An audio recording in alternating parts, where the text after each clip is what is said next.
నేను ఏం చేస్తున్నాను అనుకుంటున్నారా? బియ్య పిండితో శనగలు రొట్టెలు వేసుకుంటున్నానండి. శనగల రొట్టెలు ఇవ్వండి. శనగలు హెల్త్కి మంచిదండి.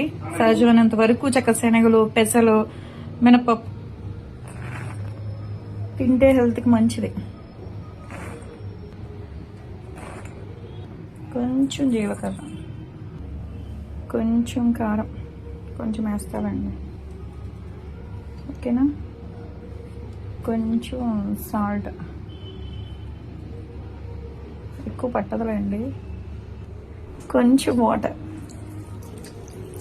అదిగోండి, పిండి రెడీ అయిపోయింది. ఇలా కలుపుకోవాలి. అందరికీ తెలిసిందేలేండి, తెలియని వాళ్ళకి. శనగల రొట్టి. ఇదేంటి అనుకుంటున్నారు? ఆయిల్ అండి. ఇది చేతికి అప్లై చేసుకుని ఇది రౌండ్ బాల్ చేసుకుంటే చక్కగా చేతికి అంటుకోకుండా వచ్చేస్తాం అన్నమాట. కొంతమంది వాటర్ చేసుకుంటారు, వాటర్ చేసుకోవచ్చు, లేదంటే అదన్నా చేసుకోవచ్చు. ఆయిల్ అన్నా. ఇవ్వండి.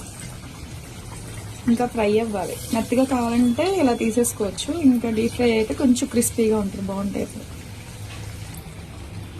ఆల్రెడీ ఒకటి తీసారండి, ఇంకోటి వేసాను. వాయా టేస్ట్ చూద్దామే. బాగుందండి. దీంట్లో ఏం నంచుకోకర్లేదు, ఒకటి తింటే చాలా కమ్మగా ఉంటాయి. Bye friends.